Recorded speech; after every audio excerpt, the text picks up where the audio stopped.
Hey guys, this is Rob Goebel, also known as Archery Rob. I'm practicing another self-sufficient gardening video here, and remember, you're only as free as your food supply. So if you're practicing prepping or whatever, you will only last as long as you can grow food for yourself. And if you just store food and don't have a way of reproducing it, if really come to shove, you'll run out of food. So this is all about self-sufficiency.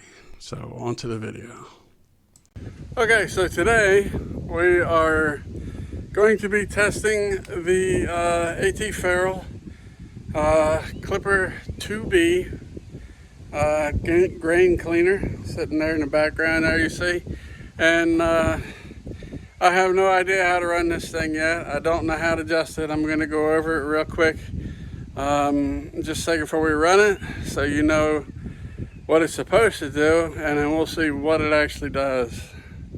Okay, so here is the hopper that you put all this stuff in. You adjust this here, this gap, so how much it puts into it. And when it shakes back and forth, this is the top screen. And this is what's going to screen your seed from your big chaff. And the big chaff's going to come and go into this, and it'll fall out and shake down into this bucket. And I'm using this bucket so I can look through it and catch it. And then you can see down, I don't know if you can see through it. Let me, if I can lift it up. See, there's another screen there with smaller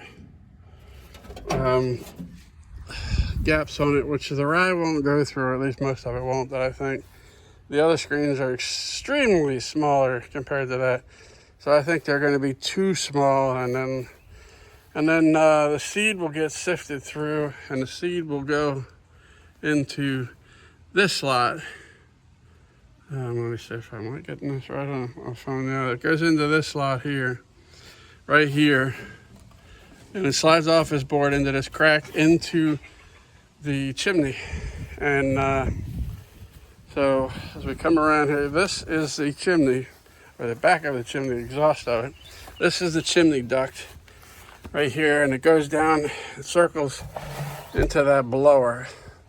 And then there's the, if you watch the other video about me repair it, this is the trough I'm in, where it's gonna sift the fine stuff, chaff through, and drop that out here so it doesn't go into the blow channel and come out here to collect in this bucket. I'm going to see if I get rye into here.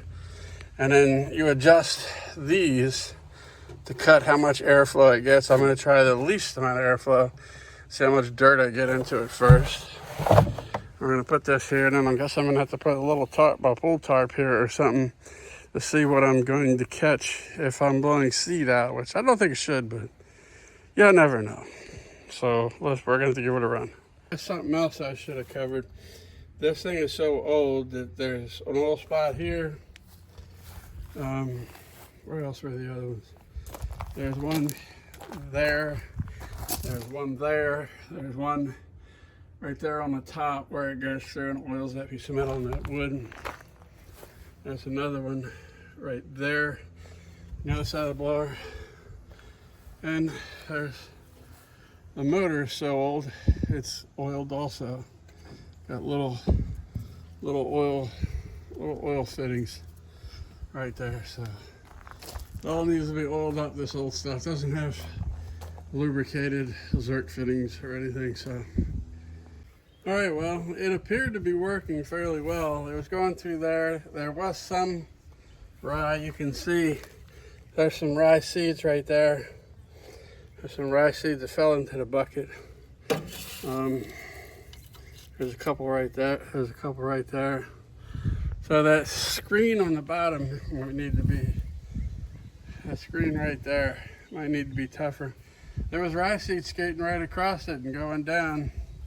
But then I got the blower choked as much as I can choke it, was allowed on this thing. And it was still, you can see here, I mean, there's rye seed all out here. So now it's blowing the chaff out, and it's blowing the rye out. So I think I'm gonna have to try old school. Win-win. And maybe this will work better with oats. Don't know how to adjust it. If anybody knows, maybe tell me, because I don't know why I was blowing the rye out. So I can't choke it anymore. All right, so I had kind of an epiphany driving to work the other day. I was sitting here and it was blowing the rye seed out here, and I had changed to the bigger screen. I don't think you can see it through there. There you go. There's a small screen underneath of it, and that was keeping the rye from going through. But you got right here, the motor goes to drive that wheel. And I was like, I can't choke the fan anymore. But then it's like here on the biggest turn, so it's spinning the fastest right here, and it's going to the smallest. So I could have smacked myself on the forehead driving, so I could have taken this and moved it down to where it would slow down more over here, and then here it would move it up bigger, so it would change the speed of the fan by moving the belt. And I was like, I'm such a dumbass. So, you know, don't be a dumbass like me. Learn how to use your machines. And unfortunately, sometimes tripping and falling down is how you learn how to use them. So hopefully I'll have another video here shortly about how to process this with some of the wheat that I planted. And maybe I can actually learn how to use this damn thing.